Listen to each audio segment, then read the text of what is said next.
আসসালামু আলাইকুম। Learn English from এডিটোরিয়ালের আজকে আমরা ৩ নাম্বার পর্বে রয়েছি। আমরা প্রতিদিন একটি করে এডিটোরিয়াল পড়ার ট্রাই করব এবং এখান থেকে ইংলিশ ভোকাবুলারি, গ্রামার, ট্রান্সলেশন এবং সেন্টেন্স স্ট্রাকচার শেখার ট্রাই করব, যেটা আমাদেরকে রিটেনে হেল্প করবে। সো আমাদের আজকের এডিটোরিয়ালের হেডলাইন হচ্ছে a marine crisis we must not ignore. একটি সামুদ্রিক সংকট যেটা আমরা কি করব না, করতে পারি না, ইগনোর করতে পারি না। So, Bangladesh is facing one of the most substantial declines in marine fish stocks in its history. Bangladesh is facing মুখোমুখি হচ্ছে বা সম্মুখীন হচ্ছে ওয়ান অফ দ্য মোস্ট সাবস্টেনশিয়াল ডেক্লাইন। সাবস্টেনশিয়াল মানে হচ্ছে উল্লেখযোগ্য অথবা প্রচুর মজবুত এরকম আর কি। উল্লেখযোগ্য ডেক্লাইন্স, উল্লেখযোগ্য পরিমাণে হ্রাস বা খরা in marine fish stocks in its history. তার মানে বলতেছে যে বাংলাদেশের সামুদ্রিক মৎস্য ভান্ডারের ইতিহাসে অন্যতম একটি উল্লেখযোগ্য খরা চলতেছে বা খরার মুখোমুখি হচ্ছে। উল্লেখযোগ্য পরিমাণে হ্রাস, যেখানে ডেক্লাইন মানে মাছ নেই এরকম একটা অবস্থা, যেটাকে আমরা মৎস্য খরা বলতে পারি আর কি। ঠিক আছে, যে আমরা তাহলে এই লাইনটা অনুবাদ করলে এভাবে করতে পারি যে বাংলাদেশের সামুদ্রিক মৎস্য ভান্ডারের ইতিহাসে সবচেয়ে অন্যতম একটি খরার সম্মুখীন হচ্ছে। ঠিক আছে, তাহলে ডেক্লাইন মানে হচ্ছে হ্রাস বা খরা আমরা বলতেছি এই ক্ষেত্রে অর্থের সাথে মিল রাখার জন্য। মেরিন ফিশ স্টকস সামুদ্রিক মৎস্য ভান্ডার, মেরিন ফিশ স্টকস সামুদ্রিক মৎস্য ভান্ডার in its history according to a new comprehensive fisheries survey. Comprehensive মানে হচ্ছে বিশদ বা ব্যাপক এরকম আর কি। According to a new comprehensive fisheries survey, নতুন একটি ব্যাপক বা বিশদ মৎস্য সার্ভে অনুসারে, the stock of small pelagic species in the Bay of Bengal has dropped by a staggering 78.6% in just 7 years. দেখেন, the stock of small pelagic species মানে হচ্ছে এমন কিছু মাছ, সামুদ্রিক মাছ যেগুলো হচ্ছে সমুদ্রের উপরিভাগে মানে সারফেসের মধ্যে থাকে, মানে খুব বেশি গভীরে থাকে না, এগুলোকে বলা হয় পেলাজিক স্পেসিস। যেমন হচ্ছে আপনি ইলিশ, সার্ডিন বা হচ্ছে ইন্ডিয়ান ম্যাকরেল, লার্জ ম্যাকরেল, এইগুলা ইন্ডিয়ান স্যামন, এইগুলো হচ্ছে পেলাজিক স্পেসিস। মানে যে মাছগুলো আর কি গভীরে থাকে না, মোটামুটি পর্যায়ে যে আহ উপরিভাগে অথবা হচ্ছে জলের মধ্যভাগে মাঝামাঝি ভাগে এরকম জায়গায় থাকে আর কি, এদেরকে বলা হয় পেলাজিক স্পেসিস। তাহলে বলতেছে the stock of small pelagic species in the bay of Bengal. তার মানে এই সমস্ত পেলাজিক স্পেসিসের যে হচ্ছে স্টক, যে ভান্ডার বঙ্গোপসাগরে হ্যাজ ড্রপড, কমে গিয়েছে বাই স্ট্যাগারিং 78.6% ইন জাস্ট 7 ইয়ার, যা 7 বছরে অবিশ্বাস্য রকম ভাবে 78.6% কমে গেছে। সো এখানে স্ট্যাগারিং মানে হচ্ছে আমরা জানি যে অবিশ্বাস্য বা চমকপ্রদ। তো এইখানে এই 78.6 এর সামনে স্ট্যাগারিং, এটাকে আর কি এমফাসাইজ করতেছে যে হচ্ছে 7 বছরে 100 ভাগের মধ্যে 78.6 ভাগই কি হয়েছে, কমে গেছে, যেটা হচ্ছে অবিশ্বাস্য রকমের একটা আনবিলিভেবল একটা নাম্বার। সো এই জন্য স্ট্যাগারিং এখানে এমফাসাইজ করতেছে আর কি। তার মানে the stock of small pelagic species in the bay of Bengal has dropped by staggering 78.6% in just 7 years. মানে বিগত 7 বছরে অবিশ্বাস্য রকম ভাবে এই যে সামুদ্রিক যে পেলাজিক যে প্রজাতিগুলো রয়েছে বঙ্গোপসাগরে, এরা অবিশ্বাস্য রকম ভাবে 78.6% কি হয়েছে, কমে গেছে। From 1,58,000 tons in 2018 to only 33,811 tons in 2025। মানে কতটুকু কমছে, এটার একটা তারা মেজারমেন্ট দেওয়ার ট্রাই করছে যে 1,58,100 টন থেকে যেটা 2018 সালে ছিল সেটা হয়ে গেছে কি 2025 সালে হয়ে গেছে 33,811 টন। মানে হিউজ পরিমাণে কিন্তু কমে গেছে। দিস কোলাপস, কি বলতেছে, this collapse follows earlier warnings. এই যে ক্যাটাস্ট্রফি, এই যে বিপর্যয়, এই যে কলাপস ফলোজ আর্লিয়ার ওয়ার্নিংস, এটা বিগত সময়ের যেই দেওয়া হয়েছে ওয়ার্নিংস বা সতর্কতা দেওয়া হয়েছে সেটাকেই ফলো করছে, সেটার সাথেই মিলে গেছে। Including the 2019 department of fisheries assessment the categorise several species including, তারা বলতেছে যে এটা হচ্ছে কিছু কিছু সতর্কতার সাথে মিলে গেছে। যেমন 2019 সালে ডিপার্টমেন্ট অফ ফিশারিজ অ্যাসেসমেন্ট একটা সতর্কতা, একটা ওয়ার্নিং দিয়েছিল দ্যাট ক্যাটাগরাইজড সেভারাল স্পেসিস, যেটা কয়েকটা স্পেসিস কে আলাদা করছে, such as tiger shrimp, shrimp মানে তো চিংড়ি জানেন সবাই, tiger shrimp, Indian salmon and large croakers as severely depleted মানে ক্ষয়প্রাপ্ত হওয়া, হ্রাস হওয়া। তাহলে ডিপার্টমেন্ট অফ ফিশারিজ অ্যাসেসমেন্ট তারা 2019 সালে বলেছিল কি যে কিছু স্প্যাসিস, যেমন যেমন টাইগার শ্রিম্প, ইন্ডিয়ান স্যামন, বড় ক্রোকার্স, লার্জ ক্রোকার্স আর কি, বিগ ক্রোকার যেগুলো, সেভারলি ডিপ্লিটেড, সিভিয়ারলি মানে ব্যাপকভাবে কি হয়ে গেছে, হ্রাস পাইছে। Over fishing remains the central driver of this transformation. তার মানে এই যে ট্রান্সফরমেশন, এই যে রূপান্তর, এই যে মাছের যে হ্রাস পাওয়া, এটার সেন্ট্রাল ড্রাইভার বা প্রধান যে হচ্ছে কারণ, সেটা কি? সো সেন্ট্রাল ড্রাইভার হচ্ছে ওভার ফিশিং বা অতিরিক্ত মাছ ধরা। ঠিক আছে, মানে যতটুকু মাছ ধরলে হচ্ছে ইকোসিস্টেমটা সাস্টেইন করতো, সাস্টেনেবল থাকতো, সেটার চাইতে বেশি মাছ ধরা, এটাকে আমরা বলতেছি কি? Over fishing. এই over fishing remains the central driver of this transformation. So এই লাইনটা কিন্তু খুবই সুন্দর একটা লাইন, আমরা রিটেনের জন্য এটা কিন্তু ব্যবহার করতে পারি যে আহ, যে কোনো একটা ক্রাইসিস নিয়ে যখন আমরা কথা বলবো, তখন কিন্তু আমরা বলতে পারি যে সেই ক্রাইসিসটার সেন্ট্রাল ড্রাইভার কোনটা, সেটাকে আমরা লিখতে পারি যে হচ্ছে, যেমন overpopulation remains the central driver of the poverty of behind the poverty of Bangladesh. So এই central driver এই ওয়ার্ডটা আমরা নিতে পারি এখান থেকে রিটার্নের জন্য। ঠিক আছে, তার মানে overfishing remains the central driver of this transformation। এই রূপান্তরের প্রধান কারণ হচ্ছে কি? সেন্ট্রাল ড্রাইভার কি? ওভারফিশিং বা অতিরিক্ত মাছ ধরা। The number of commercial trawlers has nearly tripled। বাণিজ্যিক যে ট্রলার গুলো রয়েছে এগুলোর সংখ্যা 3 গুণ বাড়ছে সিন্স দ্য মিড 1980s। 80-র দশক থেকে 3 গুণ বাড়ছে, মধ্য 80-র দশক থেকে, ফ্রম অ্যারাউন্ড 100 to 273, মানে 100 থেকে 273টা হয়ে গেছে। That has been that has put heavy pressure on the base fragile ecosystem, যেটা এই যে উপসাগরের যে হচ্ছে ভঙ্গুর ইকোসিস্টেম বা বাস্তুতন্ত্র, এই ভঙ্গুর বাস্তুতন্ত্রতে কি করছে? হেভি প্রেশার বা হচ্ছে ব্যাপকভাবে কি করছে? তাকে প্রভাবিত করছে। সো এখানে that has put heavy pressure, এই দ্যাট হ্যাজ পুট কে সংক্ষিপ্ত করে কি লেখা হয়েছে? Putting heavy pressure. ঠিক আছে, অ্যাকচুয়ালি এটা আসছে হচ্ছে এই যে একই স্ট্রাকচার থেকে, has nearly tripled, has nearly triple, বেড়ে গেছে। এই বেড়ে যাওয়ার ফলে কি হয়েছে? That has put pressure. That has put না লিখে আমরা লিখে বলছি কি? পুটিং হেভি প্রেশার, যেটা দ্যাট হ্যাজ পুট কে না লিখে আমরা পুটিং লিখতেছি আর কি, যেটা একটা কি? এই যে তাহলে এই যে দ্যাট হ্যাজ পুট এর জায়গায় আমরা putting heavy pressure on the base phrasal ecosystem, এই পার্টটুকু কিন্তু একটা পার্টিসিপেল ফ্রেজ। ঠিক আছে, একটা পার্টিসিপাল ফ্রেজ আমরা বলতে পারি। তার মানে যখন হচ্ছে আপনি একটা রিলেটিভ ক্লজকে আমরা হচ্ছে রিডিউস রিলেটিভ ক্লজ বানাবো, সেটা অবশ্যই কিসে কাজ করবে? সেটা অবশ্যই পার্টিসিপেলের কাজ করবে। তাহলে এই ক্ষেত্রে পুটিং হচ্ছে এখানে কি? Participle. Okay, next. Officials and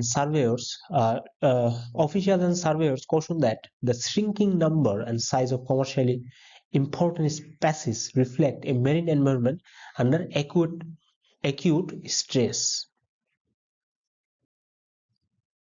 so কি বলতেছে? যে official and surveyors caution that, তারা সতর্ক করতেছে যে কি কি বলে সতর্ক করতেছে? দ্য শ্রিঙ্কিং নাম্বার, এই ক্রমাগত যে নাম্বারটা সংকুচিত হয়ে যাইতেছে, and size of commercially important species, তার মানে এই স্পেসিস এর নাম্বারটাও, সংখ্যাটাও কমে যাচ্ছে, এবং তারা আকারেও কি হয়ে যাচ্ছে? ছোট হয়ে যাচ্ছে। রিফ্লেক্ট, যেটা প্রকাশ করে এ ম্যারিন এনভায়রনমেন্ট, এমন একটা সামুদ্রিক পরিবেশ আন্ডারে, একটা সামুদ্রিক পরিবেশ আন্ডার একিউট স্ট্রেস, যেটা একটা তীব্র স্ট্রেস বা প্রেসারের মধ্যে রয়েছে। ঠিক আছে, মানে এটার ইকোসিস্টেমটা কি না? ব্যালেন্স না, যেটা চরমভাবে একটা কি? একুট স্ট্রেসের মধ্যে রয়েছে। The recent findings also point to deeper patterns of ecological disruption. The recent findings, সাম্প্রতিক যে কিছু ফাইন্ডিংস, বা প্রমাণ আর কি, অলসো পয়েন্ট, অবশ্য আরো নির্দেশ করে, two ডিপার patterns of ecological disruption, আরো গভীর যে হচ্ছে বাস্তুতান্ত্রিক যে হচ্ছে ভঙ্গুরতা, বাস্তুতান্ত্রিক যে disruption with excessive and unregulated fishing, অতিরিক্ত এবং অনিয়ন্ত্রিত ফিশিং বা মাছ ধরা, improper use of technology on industrial ট্রলার্স,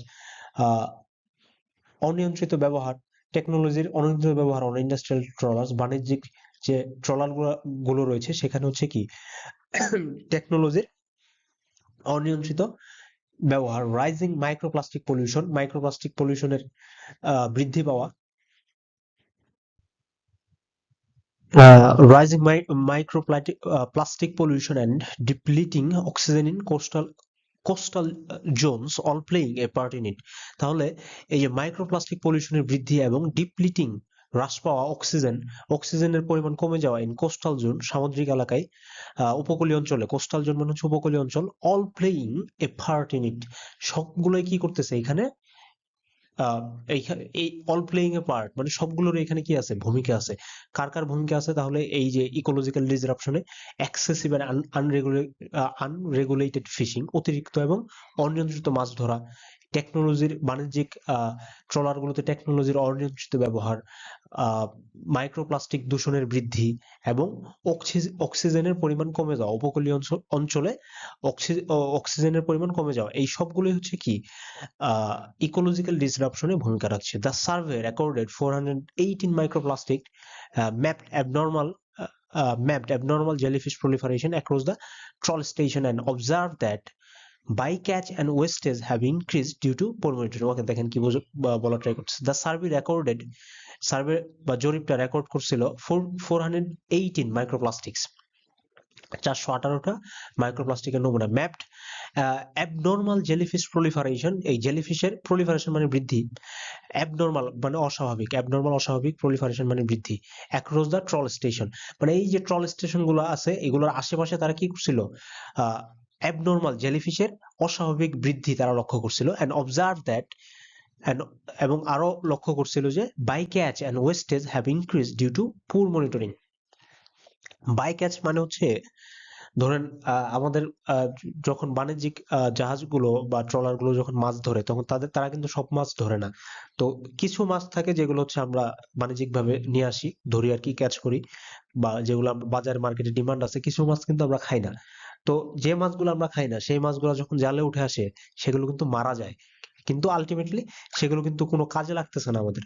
তো এই মাছগুলোকে বলা হচ্ছে আর কি বাই ক্যাচ, মানে যাদের কোনো ভ্যালু নাই কিন্তু তারা অন্য মাছের সাথে ধরা পড়ে মারা যাইতেছে আর কি। সো এই যে এতগুলো মাছ কিন্তু বাই ক্যাচ হওয়ার মাধ্যমে আমরা কিন্তু এটাও একটা বড় একটা ফ্যাক্টর যে হচ্ছে আমরা এইভাবে অনেকগুলো মাছকে আমরা মেরে ফেলতেছি আর কি। So observe that by catch and wastage, এই যে দূষণ বা হচ্ছে ওয়েস্ট যেগুলো আছে, have increase due to poor monitoring. অল্প পোর মনিটরিং মানে হচ্ছে পর্যাপ্ত পরিমাণে মনিটরিং বা হচ্ছে পর্যবেক্ষণ বা না থাকার কারণে এই ওয়েস্টেজ, বাই ক্যাচ এবং ওয়েস্টেজের জন্য বাই ক্যাচ এবং ওয়েস্টেজ কি হয়েছে, বাড়ছে। নোটাবলি on the country's 20 major commercial fish species, only 5 are now viable for harvest. তার মানে 20টা যে মেজর স্পেসিস ছিল, আহ, আহ, আমাদের দেশের বাণিজ্যিক যে হচ্ছে 20টা মেজর স্পেসিস ছিল যেগুলো আমরা সমুদ্র থেকে আহরণ করতাম, only 5 are now viable for harvest. Harvest মানে হচ্ছে সংরক্ষণ করা আর কি, ঠিক আছে। হারভেস্ট মানে যেমন ধান কাটার পর আমরা এটাকে বলি হারভেস্ট, তো ওরকমই আর কি, যে হারভেস্ট মানে হচ্ছে মাছ ধরা, এটাকে বোঝাচ্ছে। তার মানে এখন মাত্র 20টার মধ্যে মাত্র 5টা ভায়াবল আছে এই হারভেস্টের জন্য, ডাউন ফ্রম 9 in 2018, যেখানে 2018 সালে ছিল 9টা, এটা 2025 সালে এসে ঠেকছে কয়টাতে, 5টাতে। Experts have repeatedly warned that, বিশ্লেষকরা, এক্সপার্ট যারা আছে তারা রিপিটেডলি ওয়ার্ন, তারা বারবার তারা কি করছে, সতর্ক করছে দ্যাট উইদাউট ইফেক্টিভ ম্যানেজমেন্ট ছাড়া বাংলাদেশের ঝুঁকি রয়েছে losing both biodiversity and the marine resource on which coastal communities depend. Coastal community মানে উপকূলীয় অঞ্চলে যে সকল কমিউনিটি বা হচ্ছে যে সকল জাতিরা থাকে আর কি, যে সকল জনপদের যে সকল মানুষজন থাকে তাদেরকে বোঝানো হয়েছে। তার মানে এক্সপার্ট যারা রয়েছে তারা হচ্ছে সতর্ক করেছে, কি বলে সতর্ক করছে, যে হচ্ছে বাংলাদেশের যে একটা ঝুঁকি রয়ে গেছে, এই বায়োডাইভার্সিটি লস হবে, এবং একই সাথে বায়োডাইভার্সিটি লস হওয়ার সাথে সাথে এই যে উপকূলীয় অঞ্চলে যে জনপদের যে মানুষগুলো রয়েছে তাদের জন্য যে মেরিন রিসোর্স, তারা জীবিকা নির্বাহ করতে হচ্ছে মাছ ধরার মাধ্যমে, তাদের এই রিসোর্সটাও কি হয়ে যাবে, ধ্বংস হয়ে যাবে, নষ্ট হয়ে যাবে আর কি। অ্যাক্সিলারেটিং ডিগ্রেডেশন, এই যে বৃদ্ধিপ্রাপ্ত, এই যে ক্রমবর্ধমান যে হচ্ছে হ্রাস, we must say is largely A consequence of policy ফেইলিয়ার্স। এটা অবশ্যই একটা কি নীতিগত ব্যর্থতা, পলিসি ফেইলিয়ার বা নীতিগত ব্যর্থতা। ডেসপাইট ইয়ার্স অফ ওয়ার্নিংস, কি বলতেছে যে মানে বছরের পর বছর ধরে সতর্কতা সত্ত্বেও licence for industrial trawlers have continued to rise. এই বাণিজ্যিক যে ট্রলারগুলো রয়েছে সেগুলোর লাইসেন্স কিন্তু কি অবশ্যই বাড়তেই আছে বাড়তেই আছে। মানে গভর্নমেন্ট বাণিজ্যিক নতুন করে বাণিজ্যিক ট্রলারের অনুমোদন প্রতি বছরই দিচ্ছে, হোয়াইল মনিটরিং মেকানিজম, কিন্তু মনিটরিং যে মেকানিজম রিমেন উইক। কিন্তু এগুলোর উপর কি করা হচ্ছে না, নজরদারি সেভাবে করা হচ্ছে না। মনিটরিং মানে কি, নজরদারি মেকানিজম রিমেইন উইক। তার মানে তাদের উপর শক্তিশালীভাবে সুনির্দিষ্টভাবে কি করা হচ্ছে না, নজরদারি করা হচ্ছে না। Of the 273 industrial trawlers currently operating, 72 use advance technology. তার মানে বর্তমান যে হচ্ছে 277টা বাণিজ্যিক যে ট্রলার রয়েছে যারা হচ্ছে নদীতে মাছ ধরতেছে, 72 ইউজ অ্যাডভান্স টেকনোলজি, যার মধ্যে 72টা হচ্ছে অ্যাডভান্স প্রযুক্তি ব্যবহার করে। Yet its misuse has worsened bycatch. কিন্তু তবুও এটার যে মিসইউজ, এই টেকনোলজি যে মিসইউজ, এটা কি করছে, তার মানে বলতেছে যে হচ্ছে এই যে প্রযুক্তির অ্যাডভান্স প্রযুক্তির যে হচ্ছে অপব্যবহার, এটা কি করতেছে, এই যে misuse misuse has worsened bycatch. বাই ক্যাচকে, যেটা আমরা আগে বলছি যে বাই ক্যাচ কি, এই বাই ক্যাচকে আরো কি করে ফেলছে, খারাপের দিকে নিয়ে গেছে। মানে আগে যতটুকু বাই ক্যাচে যদিও টেকনোলজি ছাড়া অল্প পরিমাণে ধরা পড়তো, এখন টেকনোলজি আসার পরে বাই ক্যাচে দেখা যাচ্ছে হাজার হাজার মাছ মারা যাচ্ছে। তারপর বলতেছে যে অক্সিজেন ডিপ্লিশন, অক্সিজেনের ঘাটতি, depletion, high concentration of microplastic, মাইক্রোপ্লাস্টিকের ঘনত্ব, and collapsing pelagic stocks have all combined to threaten not only fish population but also long-term food security, livelihoods, and the credibility of state-led conservation commitments. তাহলে কি বলতেছে যে এই মাইক্রোপ্লাস্টিকের ঘনত্বের বৃদ্ধি, অক্সিজেনের ঘাটতি, কলাপসিং পেলাজিক স্টক, এই কি বলে সারফেস লেভেল বা হচ্ছে আহ মধ্য গভীরতার যে হচ্ছে মাছগুলো রয়েছে আর কি, জলের মাঝারি স্তরে যে মাছগুলো রয়েছে, এদের যে ভান্ডার, এদের ভান্ডার কমে যাওয়া, এ অল কম্বাইন সবগুলো মিলিতভাবে টু থ্রেটেন, সবগুলো মিলিতভাবে threaten not only fish population, যারা এখন হুমকির কারণ হয়ে দাঁড়াইছে, নট অনলি ফিশ পপুলেশন, শুধু মাছের জন্য না, মাছের জন্যই না, but also long term food security, দীর্ঘমেয়াদী খাদ্য নিরাপত্তা, লাইভলিহুড জীবিকা, and the credibility of state led conservation commitments. Credibility মানে হচ্ছে যে বিশ্বাসযোগ্যতা, অফ স্টেট লেড রাষ্ট্র নিয়ন্ত্রিত কনজারভেশন কমিটমেন্টস, সংরক্ষণের যে প্রতিশ্রুতি। ঠিক আছে, তার মানে এই যে বিষয়গুলো, oxygen depletion, high concentration of microplastic, collapsing pelagic stocks, এই সবগুলা জিনিস হচ্ছে কিসের ইঙ্গিত দিচ্ছে? আর ইঙ্গিত শুধুমাত্র যে মাছ শেষ হয়ে যাইতেছে এরকম না, আর একই সাথে আমাদের যে ফুড সিকিউরিটি, জীবিকা এবং রাষ্ট্রের যে হচ্ছে একটা দায়বদ্ধতা রয়েছে যে হচ্ছে এই মাছগুলোর তারা কনজার্ভ করবে, সংরক্ষণ করবে, কিন্তু রাষ্ট্র সেটা পারতেছে না। তার মানে সেটাই বলতেছে যে the credibility of state led conservation commitments, এটা কি হয়েছে, ব্যর্থ হয়েছে। রাষ্ট্র তার বিশ্বাসযোগ্যতা হারাইছে। সে হচ্ছে কি করতে পারতেছে না, এই মাছগুলোকে, এই মাছ মৎস্য ভান্ডারগুলোকে কি করতে পারতেছে না, দেখভাল করতে পারতেছে না, এগুলোকে সে সংরক্ষণ কনজার্ভ করতে পারতেছে না। উই আর্জ দ্য গভর্নমেন্ট, আমরা গভর্নমেন্ট আহ্বান জানাই, to take this crisis seriously, এই সংকটটাকে সিরিয়াসলি নিতে। Going forward the issuance of new trawler licence should be strictly limited. নতুন করে যে হচ্ছে এই বাণিজ্যিক ট্রলারগুলোর যে লাইসেন্স, এগুলা স্ট্রিক্টলি লিমিটেড মানে কমাই দিতে হবে। নতুন করে লাইসেন্স নবায়ন করা যাবে না, দেওয়া যাবে না। The total fleet size, fleet মানে হচ্ছে বহর আর কি, must be reduce in phases, ধাপে ধাপে এই যে ফ্লিট সাইজ যেগুলো হচ্ছে সমুদ্রে যায়, এগুলো ধাপে ধাপে কমায় আনতে হবে এদের বহরগুলা। Industrial trawlers using illegal nets or violating designated zones should also face immediate suspension। যে বাণিজ্যিক জাহাজগুলো হচ্ছে অবৈধ জাল ব্যবহার করতেছে অথবা অমান্য করতেছে ডেজিগনেটেড জোন, নির্ধারিত এলাকা, তার মানে সমুদ্রে কিন্তু আমরা চাইলেই সব সময় সব জায়গায় আমাদের যতটুকু নটিক্যাল মাইল, যতটুকু আমাদের এরিয়া রয়েছে বাংলাদেশের, ওই সব সময় কিন্তু সব জায়গায় আমরা যেতে পারবো না। কিছু সময় কিন্তু গভর্নমেন্ট কিছু জায়গায় ব্যান করে দেয়। যেমন আপনি এই যে ধরেন এটা আমাদের টোটাল সমুদ্র কোস্টাল রিজন, দেখা গেল গভর্নমেন্ট বললো যে এই টাইমে এখন একটা স্পেসিসের এই পার্টটুকুতে হচ্ছে আহ তাদের হচ্ছে প্রজনন টাইম, তো গভর্নমেন্ট এই পার্টটুকুতে যাওয়া বন্ধ করে দিল। কিন্তু আমাদের ইন্ডাস্ট্রিয়াল শিপ গুলো কিন্তু তারা এখানেও আসতেছে, তাই না? তারা কিন্তু বসে থাকতেছে না।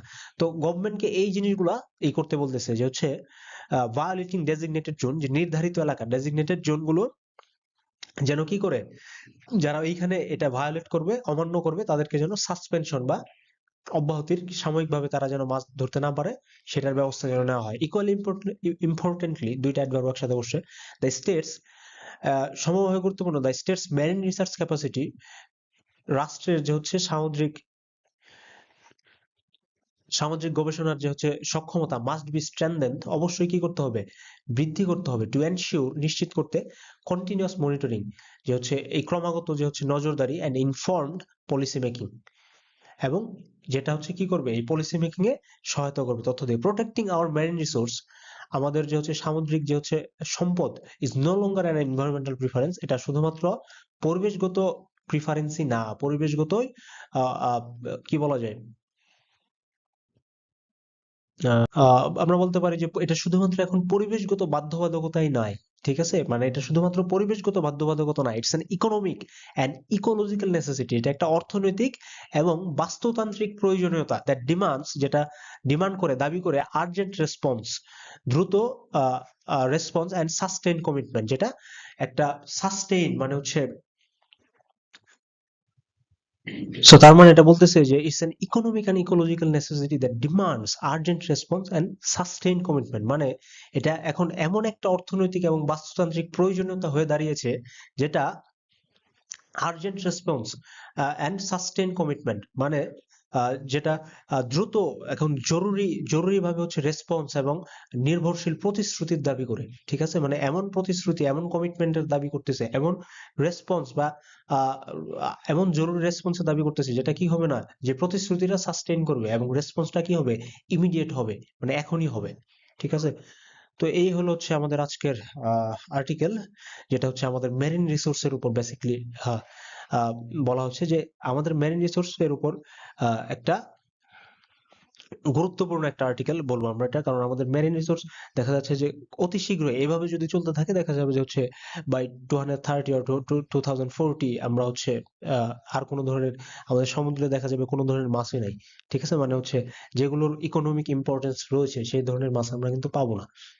তো আমাদের গভর্নমেন্টের এখন ইমিডিয়েট স্টেপ নিতে হবে যে হচ্ছে কিভাবে আমরা আমাদের যে মেরিন রিসোর্স আছে, আমাদের যে স্টক রয়েছে এই মাছের মৎস্য যে ভান্ডার, এটাকে আমরা কিভাবে সংরক্ষণ করতে পারি একই সাথে, কারণ এই যে মেরিন রিসোর্স এটা শুধুমাত্র কিন্তু আমাদের ইকোলজিক্যাল বা এনভায়রনমেন্টাল ইস্যু না, এটার উপর আমাদের lakh lakh tens of thousands of millions of people are depends on this marine resource, like আমাদের হাজার হাজার মানুষ কিন্তু, যেমন আমাদের দক্ষিণ অঞ্চলের হাজার হাজার মানুষ তাদের জীবিকা নির্বাহই করে কিসের উপর, এই যে সামুদ্রিক মৎস্য আহরণ করে।